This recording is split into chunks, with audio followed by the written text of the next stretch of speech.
This is State of Sports, Utah, with your hosts, Jake Lukler and Jason Stowell. Hey, everybody, and welcome to the State of Sports Utah podcast. We are your hosts, and I am Jake, and I'm here with Jason Stowell. Yo. Yep, that's right, everybody. We are doing our week 7 and 8 for the 2022 season. Specifically talking about Utah and BYU. Utah, currently ranked number 20 in the nation. BYU, currently unranked. Wow. And don't worry, we will get into the whys and why nots. But first, before we go on to weeks 7 and 8, let's talk about weeks 5 and 6. Shall we? Kind of a bummer. Well, okay, so only the last half was a bummer. I don't know. Well, okay, maybe for you, because see, for me, week 5 was a great week. You know, we hosted Oregon State in Rice Eccles, and we gave them a nice little stomping, 42-16. And I was a little nervous about that game, specifically because the week before, they gave USC quite a bit of trouble. And, you know, I still hold the fact that they're a good football team, and they could seriously knock some heads going down the stretch of the season. Utah then rolled into the Rose Bowl in week 6, and then that's where the disappointment started. Utah suffered a loss to number 18 UCLA, 42-32, and I'll just say this: it was not a great time for me and my dad to impromptu decide, hey, let's go to a road game for like the first time in 10 years. It's all your fault. It is our fault, you know. My dad thinks he's cursed. Any regular season away game that he goes to, he claims they lose. Which, I mean, you know, in the memory of my mind, there's a couple that come to mind that we definitely did not lose. But I mean, he has a worse track record than either of us would really like. So that streak continues. Well, yeah. So yeah, regular season games probably not the best to take my dad to. I'll reconsider that going forward. From now on, I'll give it another thought. Jason, how did BYU do in this week 5 and 6? So, you did get the win versus Utah State, but that was given. Yeah, I mean it is what it is. For the 10th straight quarterback, we did not come out of that game with a healthy quarterback. And this is literally 10 straight quarterbacks that have played against Utah State and gone on to get injured. Whether that is just rotten luck or something by else, design. I will leave that open for your interpretation, I guess. But yeah, I mean that's why I said it. You know, we get the win. It's Utah State. We're done with them forever. Before Before you move on, can I ask, how did Jaren get hurt? I actually didn't hear this. Yeah, so he took 2 big hits in the the third quarter. Okay. And then BYU ended up running almost every play in the fourth quarter because of those hits. And Aaron Roderick specifically said that he had ran, he called run plays like he knew the fans wanted to run up the score, but that he did not want to risk Jaren's health. So Jaren did play the entirety of the game. He just essentially handed off the ball. Exactly. To run out the clock and win the game. Yep, in the fourth quarter. And that was it was a late hit, a shot to the knees. A low hit. And the guy, the Utah State defender was flagged for roughing. Yeah. Whatever that penalty, low hit on the quarterback penalty, but you can see him turn and intentionally dive with his head and lead to Jaren's legs. So just a bummer that ultimately led to more bummer for BYU because Jaron did not end up practicing the whole week leading up to Notre Dame, and that didn't come out until yesterday or Oh, maybe okay. 2 days ago. It just Aaron Roderick said that he didn't practice, and you could tell that he wasn't quite right, and I he mean, he hadn't did throw practiced. an interception on the first play of the game. Yep, and that was super weird. I don't know if Gunner was supposed to come back for it or if he just literally hadn't been playing with his shoulder and knee banged up. Who knows? But you have this consistent problem with BYU, like just not showing up for games in the Yeah. the first quarter, the first half. They really struggle to show up, and I don't know if it's energy, if it's just they need some more hype in the locker room, if the coaches need to do a better job with game planning to have Yeah. success on those first plays. But it's become a consistent theme for BYU's offense. And Well, let's get into that's the actually something that we can talk about yeah. right now for our first section is what are areas that BYU and Utah can fix and kind of regroup, refocus for the back half of the season. Because it's Especially go because time. both teams are now coming off a loss Yep. and kind of a mid-season loss. It's especially going into a home game that's pretty, it's a pretty big game for both teams. Yeah, so we're just going to talk about things that we can refocus and the areas that we think the teams should be trying to fix. Yep, and we're going to cover offense, defense, and special teams. And so, starting off with BYU on offense, when I talk about poor coaching, you have this real issue of inconsistent play calling on offense, where like we're driving, we're making some awesome progress, and then what has been working, all of a sudden we go away from it and try something totally different, and you end up with a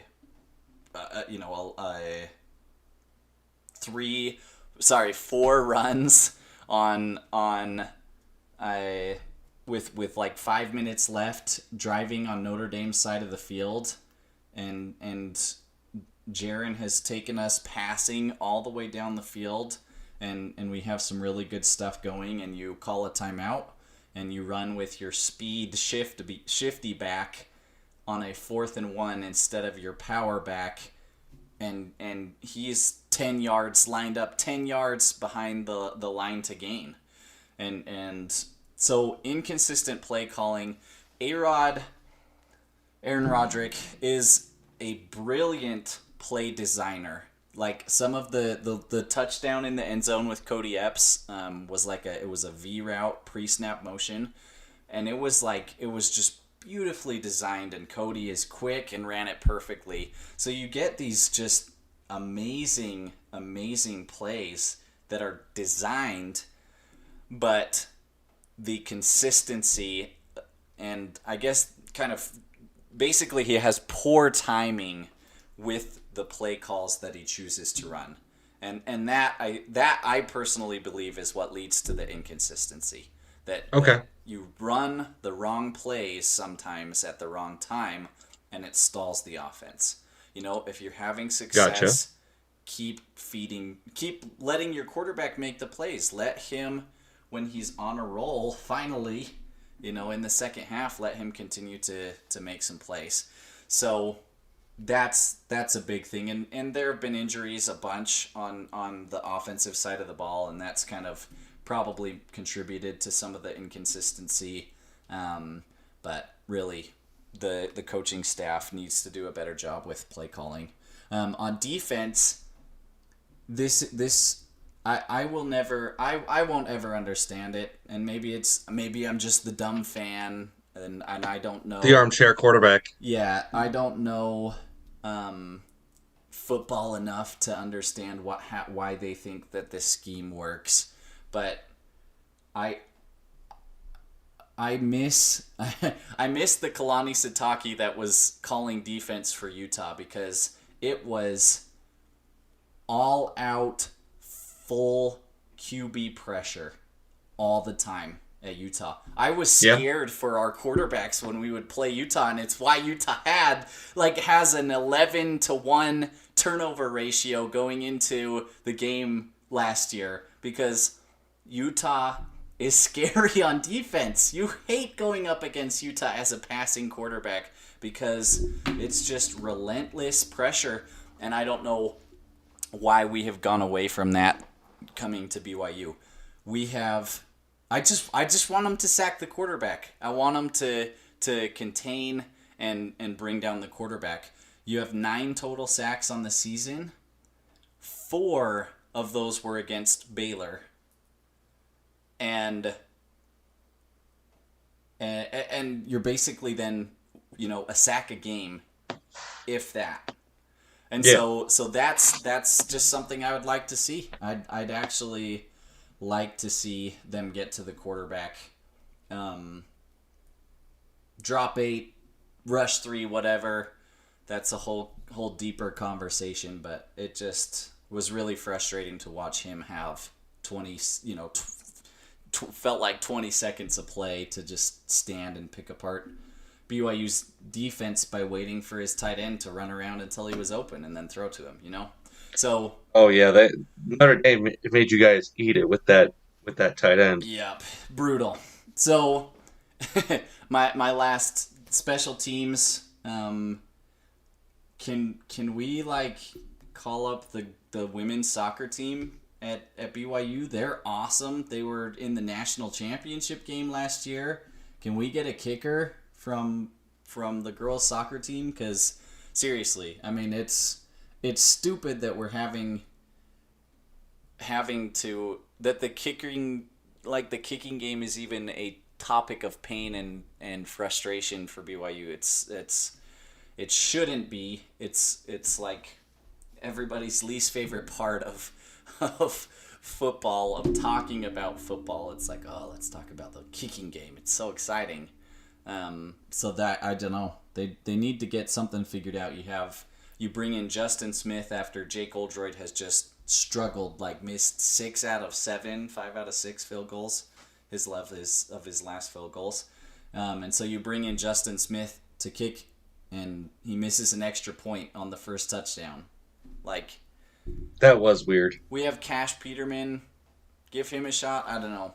That's just it. They've got some issues in the special team side of things, in the kicking game, immensely. Missed field goals, not kicking out of the end zone, not kicking. We've had 3 penalties, I think, this season, kicking it out of bounds on kickoffs.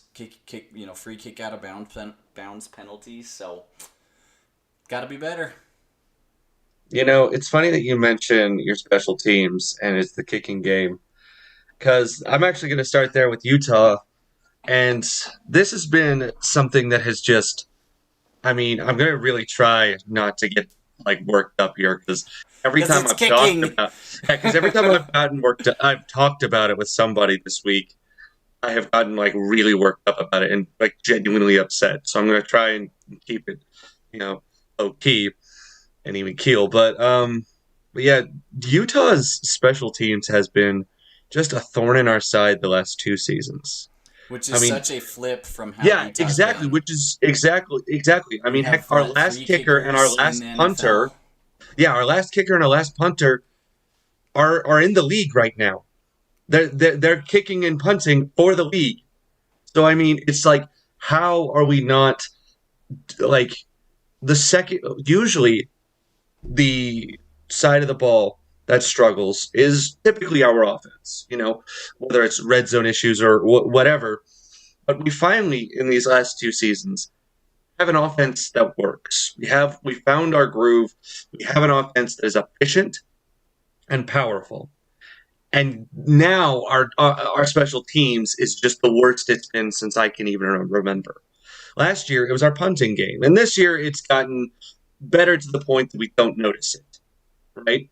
But now it's our kicking team. And it's not necessarily that our kickers missed nearly as many, easy shots as BYU's kicker, but it's just it became It's not a overly strength. obvious. Yeah, it's no longer a strength, and it just became overtly obvious. Well, in that loss to UCLA, every single time we would score, it would he couldn't kick it to the back of the end zone. It would always land right at the 5, and not like the systematic 5 where it slowly Where you're drops to the intentionally 5. kicking Yeah, where it it's to there. intentionally going to the 5 and it slowly drops. So by the time that they catch the ball in the 5, your guys are at the 10 and going to stop them at the 10. No, what our kicker does is he kicks it to the 5 really fast, and so by the time that he catches the ball on the 5, we're still back by on the other side of the 50-yard line. So they get the ball in just insanely great Well, positions. and And especially against like a team like UCLA and USC this week, you can't do that exactly, with against speed. exactly, exactly. You You just can't do that can't with give them speed. that position, that good field position. And it was just, I seriously, and I'm already getting way more angry about it than I said I would. But oh my gosh, it's just just something that has bothered me the last 2 seasons. But this season, very specifically, not even just field like kicking to score points. I just want the Kickoffs. kickoffs to be better. I just want them to kick it through the end zone. That's it. That's it. Okay, moving on. Moving on. Uh, let's see it with Utah. I mean, I definitely think. I mean, This might be Utah's worst defense in like 10 years. I'm dead yeah, serious. and see, there's a reason for that, and that reason for that is frankly just the youth of our defense. I don't think we've ever really had a defense this young, right? Like we had a young defense last year, but we also had quite a few players that had a lot of seniority and had a lot of skill and had been with the team for many, many years. And so they were in the system and they could kind of inspire the rest and show them the ropes, right? I mean, you have a first round pick like Devin Lloyd, you have a like skill players like Nephi Sewell, and and without these guys there, I mean, frankly, don't get me wrong, we still have some very great talent, but they're all young guys or they're transfer guys or they haven't been on this team for a very long time. For a very short amount of time. I mean, heck, one of our starting linebackers is a true freshman Hmm. this year. And so the problems that you see on defense this year for Utah and what make it kind of, the would give you these bad performances, or I guess not necessarily bad, but inconsistent, right? Because like against Oregon State, they were lights out. But against teams such as Florida or UCLA, you see them inconsistent. You see them really struggling. And it's all just, and frankly, it's not because the talent's not there. It's because of the youth. This is probably the youngest defense that we've had in a very long time, Mm. right? And on offense, honestly, this is definitely, I would say, our strongest part of the ball, right? But our strongest aspect of the game. And so if I'm really having to pick something, it's for me, I can pick between two different things, but if I'm going to pick just one, I'm going to say ball protection, right? We haven't had an excess of turnovers this season. Not an excess, but when they have come at, in many cases, at inopportune times. The Florida game, obviously, you have that final turnover, which ends the game, right? Obviously, that's a very inopportune time. In UCLA, frankly, there were two turnovers, both of which came at very inopportune times. One during the first drive, in which we were prompt to score, and the second, which was toward the end of the game and kind of sealed our fate. Yep, I saw that one. Yeah. So this was my quick observation on that. I know Utah fans like Cam Rising as like the thick boy, right? Yeah. That's the slogan with him. He takes too many hits. I feel like that's been my observation with their offense. He needs to, when you talk about ball protection, it's not just like a lack of turnovers, it's protecting yourself and the football. It's protecting possession. And I called it. I said as I was watching that UCLA game, he kept getting hit after hit after hit, and I said he's going to lose the ball on one of these hits because he takes too many hits in my opinion. And that very well could be true. I mean, I definitely see that perspective, and like I know at least what everyone says is the reason why he does that, and the reason why everyone says he does that is he just gets really competitive, and he wants to, he knows he has the ability to take it and run, and he knows he has the ability to make plays with his legs, and so, when he sees, an opportunity to do it, he will, right? It's that competitiveness to just keep hanging on and to keep pushing forward, which, don't get me wrong, has worked out in our favor quite a bit. It was a great portion of last year's success. It's been a great portion of this year's success. But you're absolutely right. It always makes me nervous every time Cam runs into a couple guys, or and again he is the thick boy 7. He has that muscle and that athleticism to do that. But you're definitely right. It makes me nervous every time he gets hit, like every time. So, anyways, let's move on, because honestly, this section has kind of made me depressed. Sad. It's a sad, yeah, right. But luckily, we get to talk about our favorite section now. This is, like I was telling my wife earlier today, I was like, dude, we're getting listener questions, and it makes the show really fun. Like, it's not just something that we think of and talk about, right? It's coming from you guys. Exactly. And I just want to say, our last video in which this comment was posted on our YouTube page had the most views and had the most fan interactions. Now, you compared it to a lot of bigger channels. It's not a lot, but we're improving, and we're getting a lot more talk, a lot more chatter, a lot more views. So thank you very much, everybody. And this question comes from a listener named Nate Williams, and he says, "Besides, what team besides yours do you root for? Everyone has a team that you at least keep an occasional eye on and you wish would do well, even if it's just passively, right? So what would those teams be?" And for me, I have 3 teams in particular. One is Nebraska. I don't know why. Maybe it's just because I think their mascot is so interesting. They're the Corn Huskers. And that is the most Nebraska thing I could possibly think of. Maybe it's their color scheme, very similar to the Utes.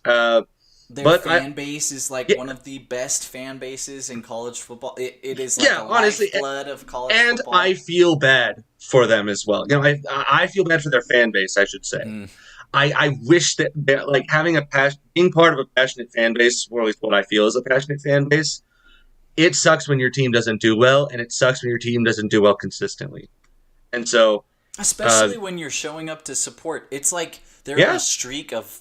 It's like 20 years or 30 years straight of sellouts or something. Yeah. It's nuts. They went Nebraska. And they've sucked. They showed up to a game against Northwestern, a conference opponent this year in Ireland. And they showed up by the thousands and tens of thousands.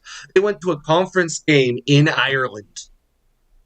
So that just shows you the dedication of the Nebraska fan base. So frankly, I always cheer for them. Another one, Baylor. Now this one, I can't really explain. I guess a long time ago, I picked just subconsciously an ACC team to cheer for and a Big 12 team to cheer for. This was like 5 years ago, and Baylor was my one from the Big 12. Green. We like green. They're green. They're my favorite shade of green. Yeah. They're not Oregon, because Oregon has ruined that color for me.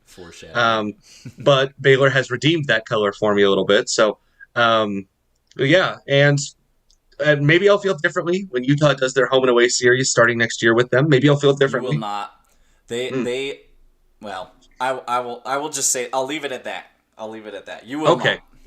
And so yeah, that's team number two. And my final team is actually a new addition this year. And that's This is so Arizona, random. which is so weird because they're a conference opponent, and but it's so weird. But I guess it's just because last year and the year before that, they struggled a lot. They have been kicking, they have been the dumping ground of the Pac-12 The for years. doormat. Last year they got one win, and it broke like a 20 game losing streak. And all off season this year, all season this year, I have had this very passive and very silent cheering for Arizona. I don't want them. I obviously don't want Utah to lose to them. I mean, I really don't. But I want them to do well. Honestly, I'm cheering for them to get some upsets and maybe even get bowl eligible this year. I don't know. But yeah, so that one took me by surprise, and That it's the is a newest addition very to the random list. list. Yeah, That is such a random list. I love it. I But know. it's what makes college football fun, right? I mean, Oh yeah, so this has been my mindset for years, just because of the position that BYU has been in for my entire lifetime. I have always rooted for the underdog. It didn't matter who was playing football, basketball, March Madness, any Saturday game. Every single time I sit down and watch a game, I always want an upset. I always root for the underdog team. It's just fun. I love upsets a ton, and that's how it's been. But it's been interesting as we've joined a conference now, right? As we joined the Big 12, it's opened this whole new type of cheering for me. And it happened most noticeably in March Madness because, like I said, every single lower seed. I don't even if it's an 8-9 matchup, right? I want the lesser known teams to win or the lower ranked teams to win.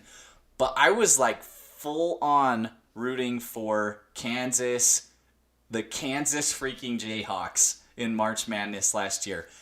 The team I have hated, I have railed against, I have rooted for 16 seeds to upset all these years, I wanted them to win, and it was so different and such a crazy new perspective. So, new Big 12 teams, any of our new Big 12, not Texas and Oklahoma, any of I'm those pretty I sure by now our actively, listeners know what you yeah, mean yeah, by yeah, new yeah. Big 12. I I, don't think I we need to keep re-explaining this. I just had to dig them a little bit, and they both suck, and they're gonna get wrecked in the SEC. Anyway, any new Big 12 team except for probably Iowa State. I'm not a big Iowa State guy. I don't like what their fan base did to BYU in this whole realignment stuff 5 years ago. Don't particularly love Iowa State. And then Jake is gonna.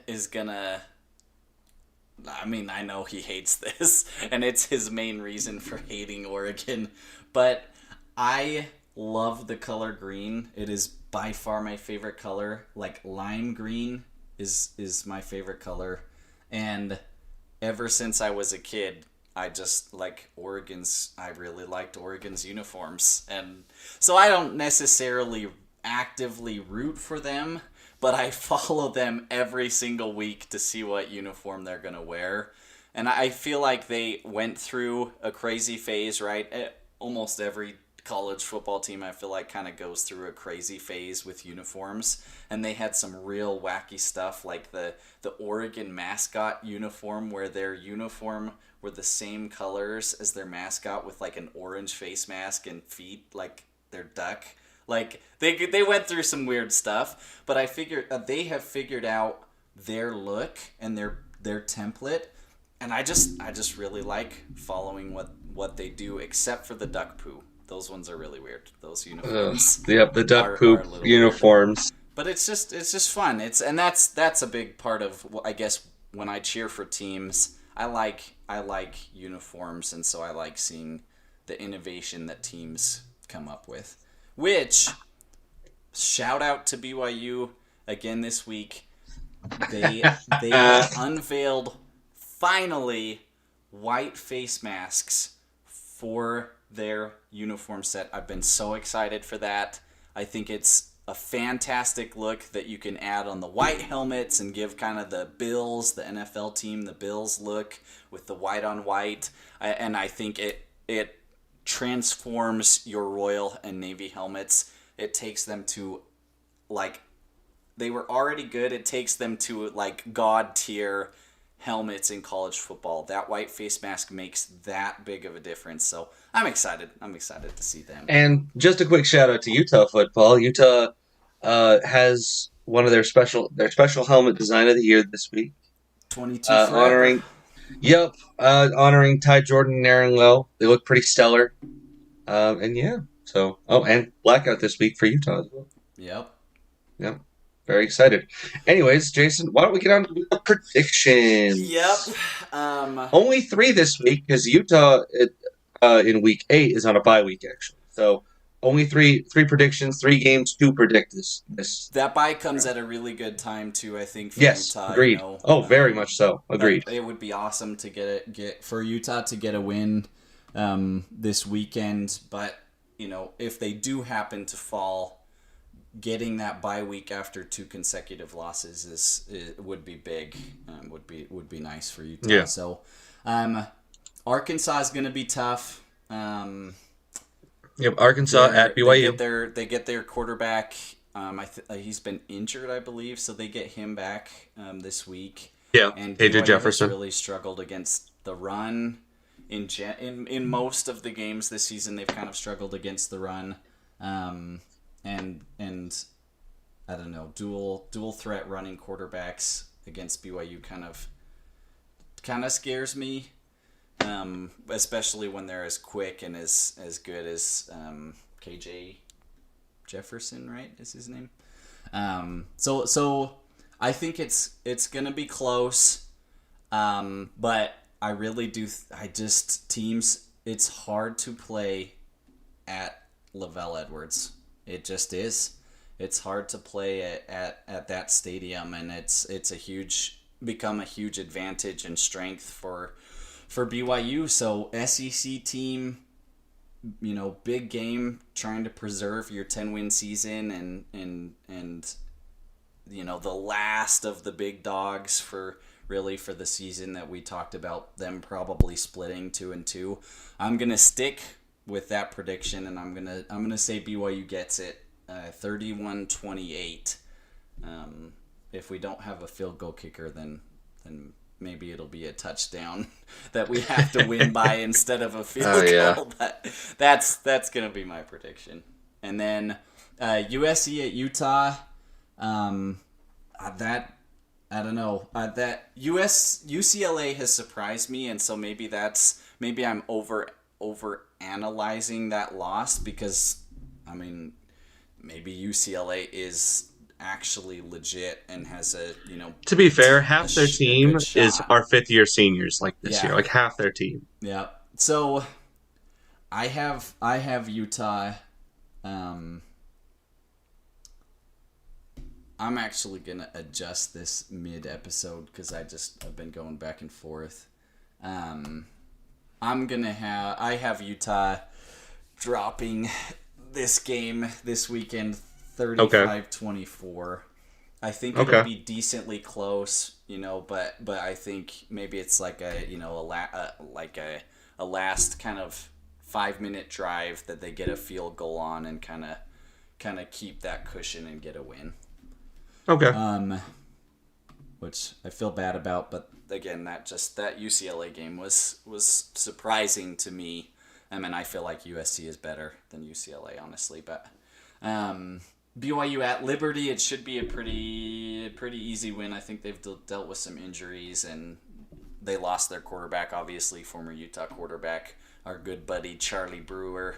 I'll be honest. When I heard that he was coming to that school, BYU was going to play him again, I'll admit I circled that on my calendar. And then when he promptly got hurt, I uncircled it because now I don't care. Fair. It's kind of a snooze. So that's my predictions. Obviously, then you have Utah on the bye. So that's my predictions this week. And so for my predictions this week, so at the beginning of the season, I was the one who brought up the lose to Notre Dame, and then out of Baylor, Oregon, and Arkansas, you win two of the three, and I'm going to stick with that. Um, and since you already have the one loss, I will be predicting the BYU beats Arkansas. So I'm going to go with, and this is kind of adjusting for things that you said. They do have a powerful rushing attack. They are getting KJ Jefferson back, so I think this is going to be a very narrow and close game. I'm going to predict a 35-31 victory for the Cougars. Right? Very close, high scoring, and honestly, I think if I'm wrong, it's going to be because it's not as high scoring as I'm predicting. You know what?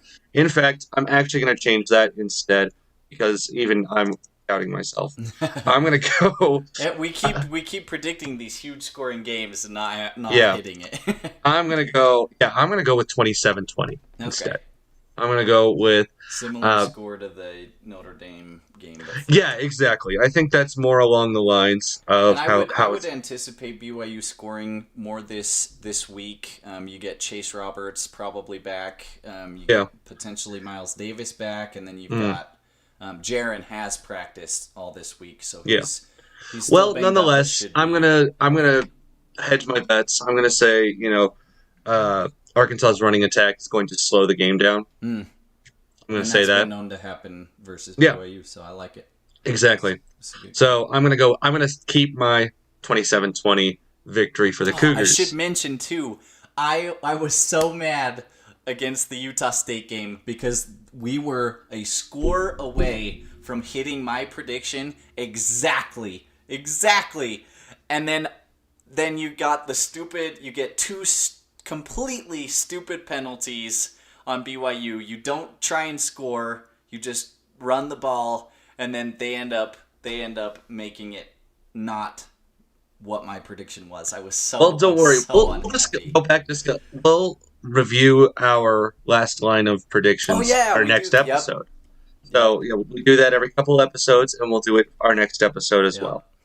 Just had to get that in because I forgot to mention it. And then after that, the next time we'll do it, it will be in our postseason show. So,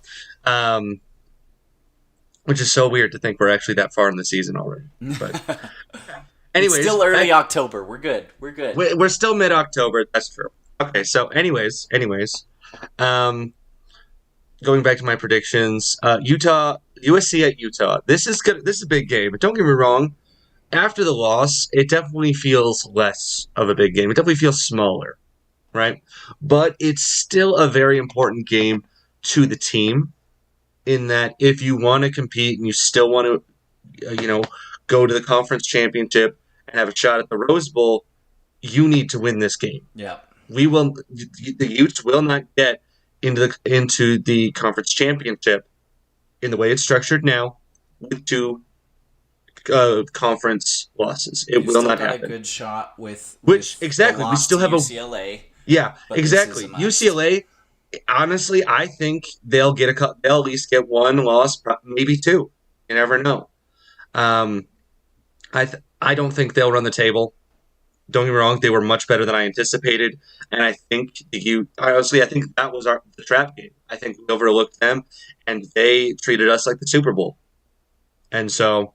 And so I'm going to say the Utes bounce back. And I think USC, because of our loss to UCLA, because we fell so far in the polls, they're going to overlook us. I think that loss to UCLA really kind of kicked us out of the spot of the main team that everyone's hunting. And don't get me wrong, we're still the reigning champs. So people will still have their eyes on us, but I think USC, in their pride and in their self-flattery, are going to miss us, and we're going to be their trap game. Plus, they're coming to Rice Eccles, and I'm going to stick with the Utes will not lose at Rice Eccles this season. It's a very tough place to play, and our fan base, I think, will be motivated enough to be there early, and be very loud. So I'm going to predict A similar score to what you did, Jason, but I'm going to go with 35, and and then I'm going to take my score from my original score from the Arkansas game. I'm going to go 35-31. Hmm. I think both teams are going to score above 30 points. I think with USC and their high-powered offense, it's going to happen. And I think with our high-powered offense, it's also going to happen. But I think, again, they're going to overlook us. They're going to make mistakes. Clark Phillips is going to capitalize on them. We have the number one rated uh, he's the number one rated corner in the nation. He has the most interceptions tied in the nation. And I think him versus Jordan Addison is going to be the matchup of the year. And And so, we find out if Oregon is legit, like we predicted at the beginning of the season, like most predicted. We find out in this game if UCLA is legit or not. And this was a crazy list. When we're talking, and I think we should spend maybe just a smidge more time on this Utah USC game. But when you look at the transfer portal for USC, this is who they got this offseason. So you have Oregon's leading leading passer. You have I'm mixing up two players. You have the leading passer from Oklahoma. You Caleb have Williams, the leading rusher from Oregon. You Travis have the Dye. second leading rusher from Stanford. You have the leading wide receiver from Pitt. You have the Addison. second leading wide receiver from Oklahoma. You have the third leading wide receiver from Colorado. You have the leading tackler from ASU. The second leading tackler from Alabama. The leader in interceptions from Colorado. And Oklahoma's head coach. So it was They bought themselves a very nice team. Off season for USC, and with all that talent, do they actually have it? Can they put? Yeah. Does the transfer portal to that extreme work for a team? And we get to find out. Yeah, no, absolutely.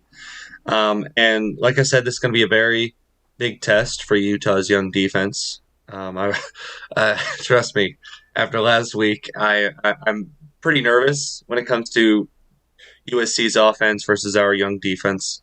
But honestly, our defense in most scenarios this season have stepped up to the plate. I genuinely think that last week uh, we overlooked them. Not necessarily so much that we weren't, prepared for them, but we were not. We didn't. We not were necessarily overlooking UCLA, but looking towards a USC showdown. exactly. And I also think, like I said, they treated us like the Super Bowl. They hadn't beaten us in a long time, in 6 years. They hadn't, DTR, who's been there forever, hadn't beaten us at all. And so they wanted that win more than we did. And I think that's kind of a scenario that you're going to see in reverse, I think. At least that's my prediction, is we're going to want it more. And I think it's a similar theme too with playing in the state of Utah is tough. We make it tough. Yeah. So credit to both fan bases for just credit to the state, because, hey, we don't have a lot to do here. And so we show up to our college football games, man. Look, you go to California, and there's a lot of things to catch your attention. There's a lot of things to do on a Saturday. But in Utah, on a Saturday night, there's a lot of people look at themselves and say, hey, there's nothing I'd rather do than go to a college football game. And most of us go, and we don't get drunk, and we don't get high. We are like 100% invested when we show up to get football games. That's true. That was the funniest comment I heard from a Baylor fan, was like, you guys just show up like this and you're all sober? And it's like, yeah, we're freaking dedicated, man. Yeah. Yep, that's true. So credit if you're listening and you're a fan that goes to games. Good job. Yep. Anyways, so to wrap this up pretty quickly, last prediction, BYU at Liberty, the game I almost cared about because I wanted to see Charlie Brewer get his face smashed in the turf again. But I think this will be a no-brainer. I think you guys will go up. Honestly, I'm going to go 28-3. I'm just going to do total slaughter. In fact, you know what? No, I'm going to do 28-10. Not That's so high. close. Uh, 28-10? okay, this is how I see it going down. 28-10 in that BYU goes up 28 points, and then midway through the third quarter, you know, I'll say this: USF, we were up massive, and they did not pull Jaron. They well, didn't pull Jaron. regardless, I think this is a game for like going to the Big 12. Like you've got to get run up your the backup score. quarterback some opportunities to play. Yeah, I hope and it's for my sake. I hope it's not 28-10. I would about die that like I said, I think you guys are going to go up get any really. reps. You're going to get, you're going to go up really early, and then you're going to, pull your starters, and then that's how they get 10 points in garbage time. That's my guess. Sticking with it. Yep, sticking with it. And you know what? Not 10. I'm going to go 7. 28-7. I'm going to go with that. The offense. I mean, that would be such a disappointing offensive showing. I would be so sad.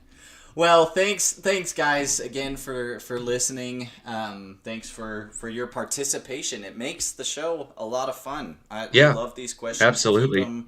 Keep them coming. We'll get to them as best we can. And just to remember, make sure you comment those questions on our YouTube channel, State of Sports Utah. Yep.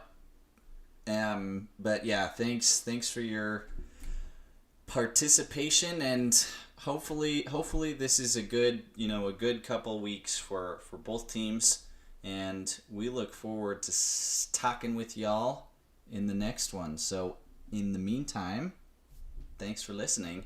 This has been State of Sports Utah with Jason and Jake signing off. Thank you for listening to this State of Sports Utah production. SFX technical support provided by Samantha Knight.